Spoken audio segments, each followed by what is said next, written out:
Olá, pessoal. Meu nome é Ana Lívia Ferrari Milan. Eu estou aqui hoje para apresentar o nosso trabalho no Simpósio de Engenharia, Gestão e Inovação de 2021. O título do trabalho é o impacto da Covid-19 na gestão de capital de giro de varejistas brasileiras. A área, modelo de negócio e finanças. A subárea, outros tópicos em inovação em modelos de negócio e finanças. As autoras.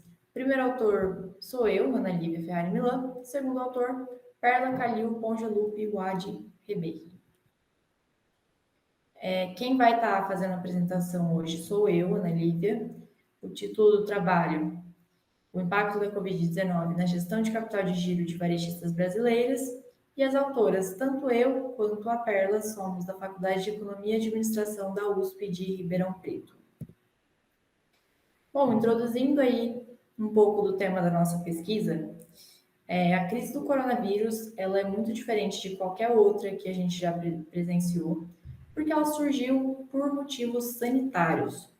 O impacto dessa crise não foi sentido só em termos médicos por conta da doença em si, mas também foi sentido em termos econômicos, porque as cadeias de valor globais foram impactadas com choques de oferta e demanda por conta do isolamento social para conter a disseminação do vírus.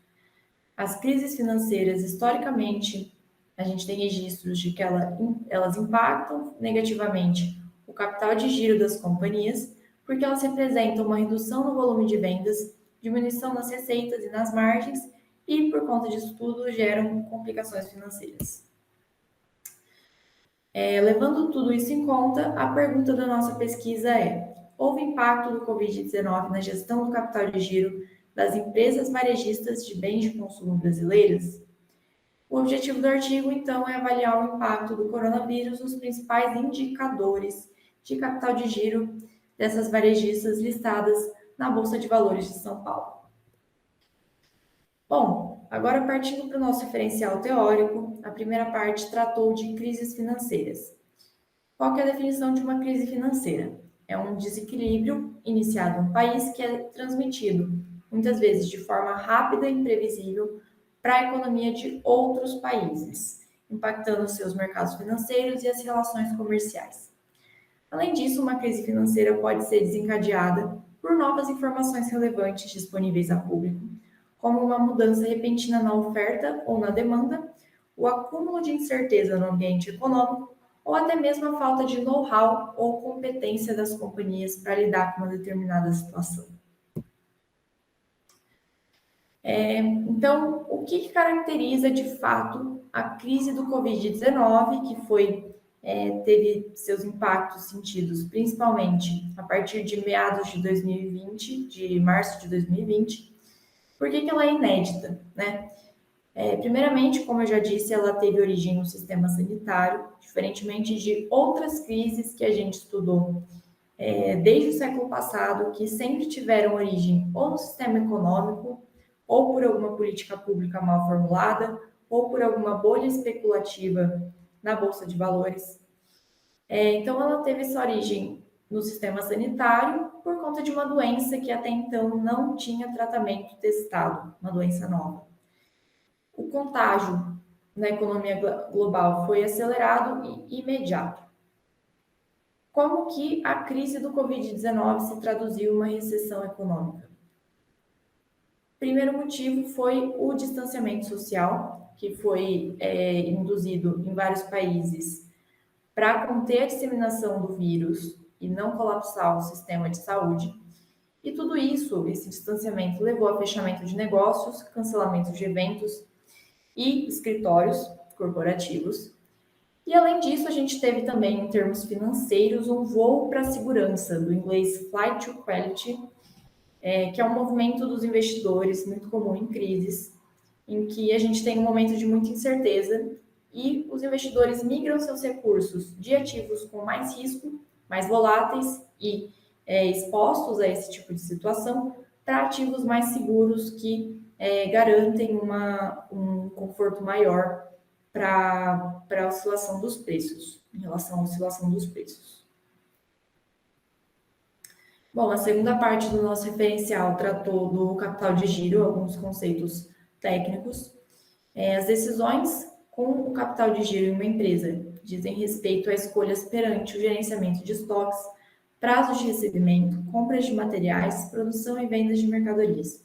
Dentro do balanço patrimonial, o capital de giro representa o ativo circulante, que nada mais é do que o caixa, os recebíveis e os estoques.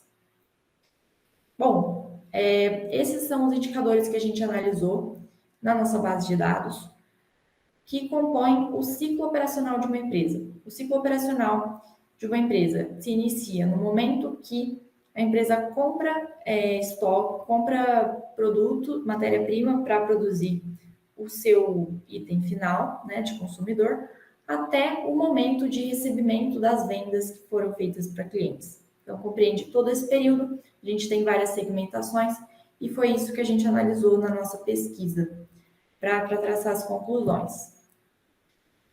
A nossa base de dados foi extraída do Economática. A amostra consiste em 66 empresas da Bolsa de Valores do setor de varejo, e aí tem vários subsegmentos, né, que é de alimentos e bebidas, têxtil e calçados, comércio varejista, higiene e limpeza.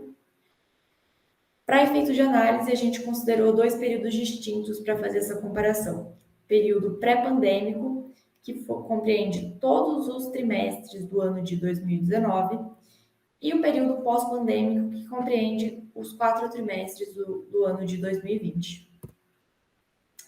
A pergunta que norteou a nossa análise foi: o presente indicador de capital de giro aumentou depois da crise?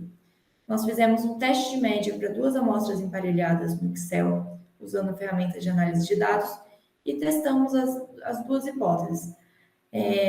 A hipótese nula: não houve diferença significativa no presente indicador antes e depois da pandemia, e a hipótese alternativa: sim, houve uma mudança nesse indicador causado pela pandemia. E aí, como é que a gente faz essa análise? Se a média amostral de antes for de fato diferente, menor do que a média amostral depois, né? Se tiver realmente uma diferença, a gente tem que analisar se isso tem alguma justificativa racional ou se foi devida ao acaso, né? Foi uma alteração aleatória. Depois de feitos esses testes, a gente concluiu que os seguintes indicadores rejeitaram a hipótese nula de que não existe diferença, ou seja, esses indicadores de fato foram impactados, segundo a nossa análise, tá? Prazo médio de estocagem, prazo médio de recebimento de vendas, saldo de tesouraria, ciclo operacional e ciclo de caixa líquido. Foi essa tabela que a gente teve como resultado na nossa ferramenta do Excel. E aí, quais conclusões que a gente pode traçar disso, né? Então, nosso objetivo era avaliar se houve impacto do coronavírus nesses indicadores no capital de giro das empresas varejistas. Analisamos os resultados trimestrais pré-pandemia e pós-pandemia, e a conclusão é que alguns sim foram impactados e outros não. Ou ao menos a gente não pode afirmar com certeza que a pandemia de fato impactou esses indicadores sem nenhum outro motivo externo. O prazo médio de estocagem, prazo médio de recebimento de vendas, ciclo operacional e ciclo de caixa líquido estão entre as variáveis que evidenciam impactos na gestão de capital de curto prazo das varejistas, por motivos de interrupção nas vendas de lojas físicas, que causou um aumento do período de estocagem dos produtos, oferecimento de prazos maiores para os clientes quitarem as suas dívidas. Então, com a situação econômica de aumento de desemprego e diminuição do poder de compra do brasileiro por conta disso, a gente teve esse aumento no prazo médio de recebimento de vendas, acumulação de maior caixa nas firmas, privilegiando o capital precaucional, né? Então são as provisões, e incorrendo menores riscos de liquidez em um momento de tanta incerteza. É claro que isso também, pelo tamanho, pelo porte das empresas que são listadas em bolsas, foi possível, né? Os indicadores relacionados à liquidez não tiveram impacto significativo com a pandemia, porque as empresas se mantiveram firmes com suas obrigações no passivo. E também, embora a média de necessidade de capital de giro tenha se tornado ainda mais negativa com a pandemia, não é possível concluir que esse indicador teve alguma diferença, o que significa que as empresas já precisavam buscar capital de giro externo para se financiar e continuaram com essa tendência no período da pandemia. Bom, pessoal, muito obrigada pela atenção, espero que vocês tenham gostado e qualquer dúvida estou à disposição por esse e-mail. Tchau, tchau.